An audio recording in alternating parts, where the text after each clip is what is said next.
मित्रांनो, सार्वजनिक आरोग्य विभाग ग्रुप सी आणि ग्रुप डी यांचे निकाल जे आहेत ते लागलेले आहेत आणि मित्रांनो यांची डॉक्युमेंट व्हेरिफिकेशन सुद्धा सुरू झालेले आहे।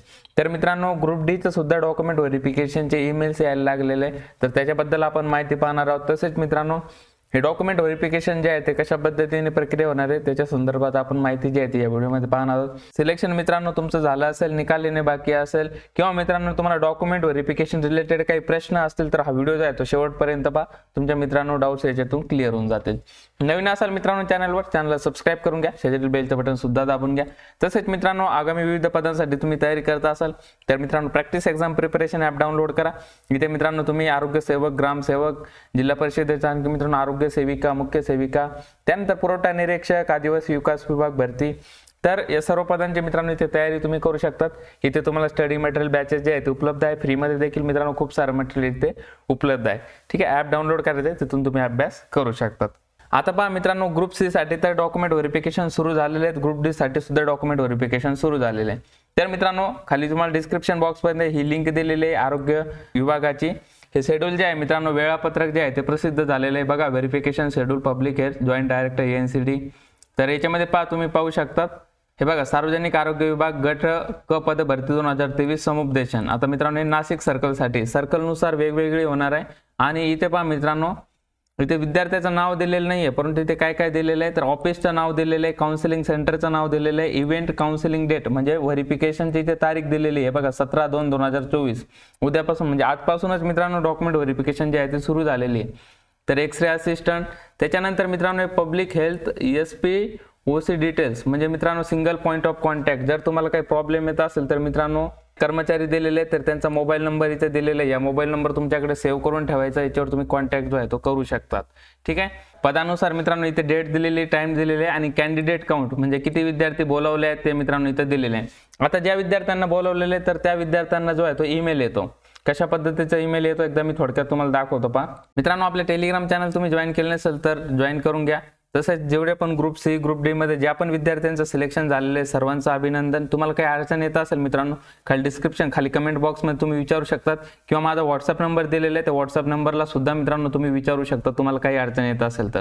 ठीक आहे, तर पहा मित्रांनो, अशा पद्धतीने ईमेल जे आहे ते येत आहे। तर इथे तुम्हाला जे आहे ते समुपदेशनासाठी उपस्थित राहणे म्हणजे डॉक्युमेंट व्हेरिफिकेशनसाठी, त्याच्यानंतर पत्ता दिलेला राहील आणि खाली जी आहे ती यादी आणि पत्र दिलेलं राहील। कशा प्रकारचं पत्र असेल तर बघा, ग्रुप सी साठी तर मित्रांनो हे पत्र तसं पाहिलं आपण, ग्रुप डी साठी आपण पाहून घेऊयात। तर पहा इथे मित्रांनो हे जे आहे ते पत्र आलेले आहे, तर हे पत्र तुम्हाला जे आहे ते कशावर मिळणार आहे पत्र तर ईमेलवर मिळणार। तुम्हाला ईमेल जो आहे तो चेक करत राहायचा आहे किंवा ईमेलचे नोटिफिकेशन जे आहे ते ऑन करून ठेवायचं आहे। ईमेलचा मित्रांनो स्पॅम फोल्डर सुद्धा असतो, तिथे देखील चेक करायचं आहे। तर पहा, गट ड पद भरती समुपदेशनासाठी उपस्थित राहण्याबाबत उपरोक्त विषयांवर सूचित करण्यात येते की आरोग्य सेवा संयुक्तालय अंतर्गत गट ड पद भरती 2023 जाहिरातीस अनुसरून सार्वजनिक आरोग्य विभागाच्या संकेतस्थळावर निवड यादी प्रसिद्ध करण्यात आलेली आहे। त्या अनुषंगाने आपणास वर्ग 4 गट ड संवर्ग पदाकरिता सोबत जोडलेल्या निवड यादीनुसार आपल्या नावासमोर दर्शवलेल्या प्रवर्गातून निवड होण्याच्या अनुषंगाने आपली मूळ कागदपत्रे पडताळणी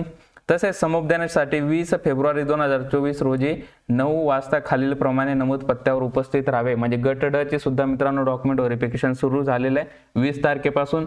काहींचं मित्रांनो उद्या किंवा परवा देखील असू शकतं, तुमचं उद्या किंवा परवा किंवा कोणत्या तारखेला आहे ग्रुप डी चं मित्रांनो जे सिलेक्शन त्यांचं झालेलं, निवड झालेली खाली कमेंट मध्ये टाका, जेणेकरून बाकीच्या विद्यार्थ्यांना देखील समजेल। त्यानंतर पहा, करिता समुपदेशन प्रक्रियेबाबत प्राप्त सूचना परिशिष्ट क व ब यासोबत जोडण्यात आलेल्या आहे। सदर सूचनांचे अवलोकन करून त्याप्रमाणे आवश्यक कागदपत्र प्रमाणपत्र सोबत जोडलेल्या परिशिष्ट ब नमूद असलेल्या क्रमाने उमेदवारांनी त्यांचे मूळ दस्तऐवज व छायांकित प्रतीचे 2 सेट सेल्फ अटेस्टेड न चुकता आणावे। तर मित्रांनो, मागच्या व्हिडिओमध्ये मी तुम्हाला सांगितले कोणते डॉक्युमेंट वगैरे, आताही थोडक्यामध्ये सांगतो, काळजी करू नका। इथे पहा, समुपदेशनाचे ठिकाण दिलेले आहे तुम्हाला, म्हणजे इथं हॉस्पिटलचं नाव दिलेलं आहे आणि मित्रांनो इथं दूरध्वनी क्रमांक सुद्धा दिलेले आहे। तर इथे तुम्हाला जे आहे ते डॉक्युमेंट व्हेरिफिकेशनसाठी जायचं, कोणते डॉक्युमेंट दिलेत वगैरे सगळे काही तुम्हाला पाठवलेले आहे। तर पहा, सदरचे पत्र आपणास ज्या मेल आयडी वरून पाठवण्यात आले त्याच मेल आयडी वरून मिळाल्याचा रिप्लाय न चुकता द्यावा। म्हणजे रिप्लाय तुम्हाला इथे करायचं आहे की तुम्हाला ईमेल जो आहे तो मिळालेला डॉक्युमेंट व्हेरिफिकेशनसाठी आम्ही हजर राहणार आहोत किंवा मी हजर राहणार आहे, अशा पद्धतीचा ईमेल तुम्हाला जो आहे तो इथे रिप्लाय याला करायचा आहे। ठीक आहे, न चुकता। त्यामुळे मित्रांनो काय होईल, मागच्या व्हिडिओमध्ये मी सांगितलं की नोंदवही वगैरे जी आहे ती मेंटेन केली जाणार आहे, तर तिथे जी आहे तुमची नोंदणी होईल आणि डॉक्युमेंट व्हेरिफिकेशनसाठी तुम्हाला तिथे बोलवलं जाईल। ठीक आहे, त्यानंतर आता डॉक्युमेंटच्या बाबतीत थोडक्यात पाहून घेऊयात आपण. बरेचसे विद्यार्थी काही प्रश्न आहेत तर डॉक्युमेंट व्हेरिफिकेशन बायोमेट्रिकचं काही विद्यार्थ्यांनी विचारलं. तर बायोमेट्रिक म्हणजे काय नसतं मित्रांनो, तुमचे थंब घेतले जातील. फार तर रेटिना स्कॅन नाही करणार, तुमच्या परीक्षेच्या वेळेस केलं, आता फार तर थंब घेतील तुमचे. ठीक आहे, बायोमेट्रिक म्हणजे वेगळं काही नसते. तुमच्या आधारवरून सुद्धा मित्रांनो डेटा जो आहे तो घेतला जाऊ शकतो बायोमेट्रिकवरून, किंवा तुमचे थंब घेतले जाऊ शकतात, फक्त ठसे घेतले जाऊ शकतात अंगठ्याचे, आणि फोटो घेईल. त्याच्यापेक्षा मित्रांनो जास्त बायोमेट्रिक म्हणजे जास्त टेन्शन घेऊ नका. त्यानंतर जिल्हा विभाग, आता आपण पाहिलंच प्रत्येक जे आहे ते प्रत्येक ऑफिसचं जे आहे ते वेगवेगळं डॉक्युमेंट व्हेरिफिकेशन होणार आहे. इथे पहा Pune state public health lab Pune हे ग्रुप सीचं. त्याच्यानंतर पहा NCD जॉईंट डायरेक्टर हे कोणतं आहे मित्रांनो, मुंबईचं दिलेलं आहे. त्याच्यानंतर मित्रांनो हे कोणतं दिलेलं आहे, हेल्थ ट्रान्सपोर्ट पुणे.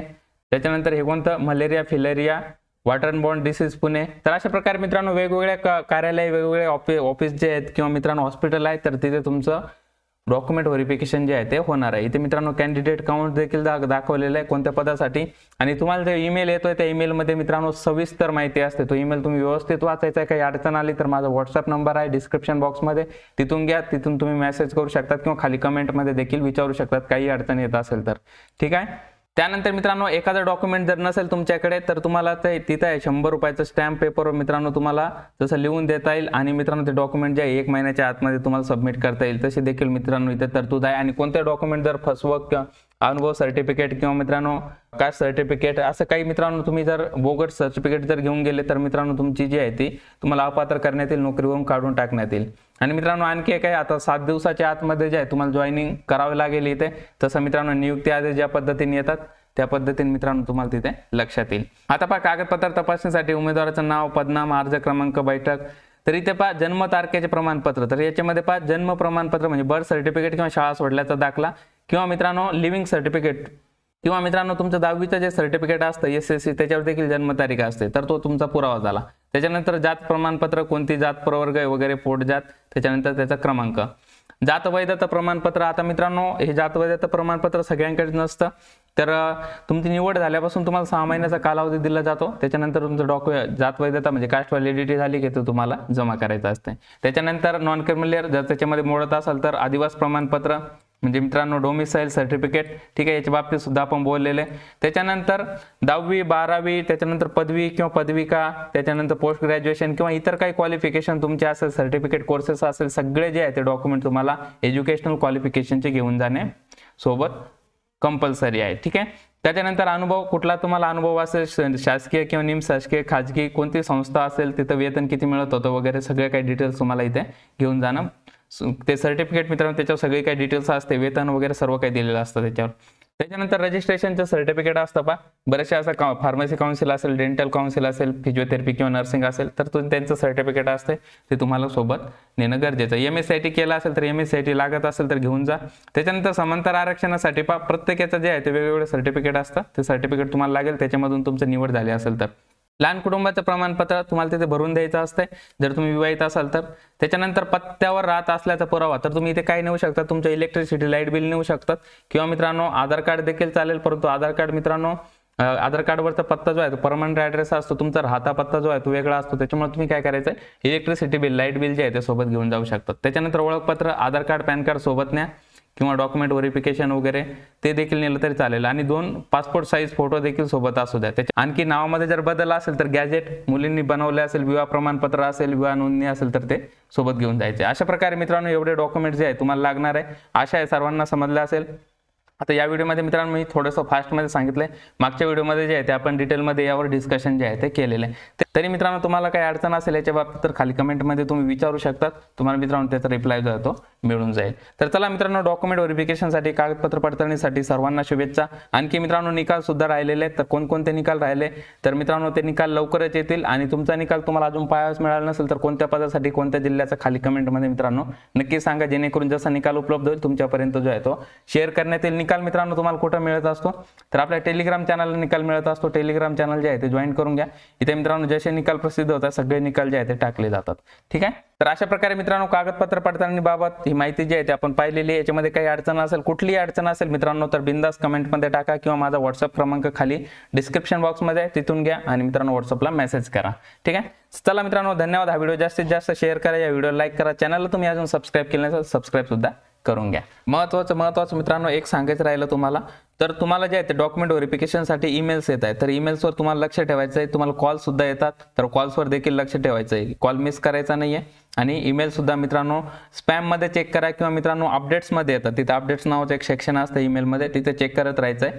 आणि किंवा मित्रांनो नोटिफिकेशन एकदा चेक करून घ्या, तिथे जनरल नोटिफिकेशन मध्ये जायचं, सगळ्या नोटिफिकेशन जे आहेत ईमेलच्या ऑन करून ठेवायच्या, जेणेकरून तुमच्याकडून ईमेल मिस होणार नाही। कारण की मित्रांनो ईमेल जे आहे ते आदल्या दिवशी येऊ शकतो, दुसऱ्या दिवशी तुमचं डॉक्युमेंट व्हेरिफिकेशन असू शकतं, तुमच्याकडून जर मिस झालं तर तुम्ही प्रक्रियेतून बाहेर। त्याच्यामुळे मित्रांनो ईमेलवर जे आहे ते डोळ्यात तेल घालून जे आहे ते लक्ष ठेवा, ईमेल आला की तशी तयारी करा। आणि मित्रांनो डॉक्युमेंट व्हेरिफिकेशनला तुम्हाला ऑफिसला जे आहे ते दिलेल्या टायमिंगला हजर व्हायचं आहे, ठीक आहे।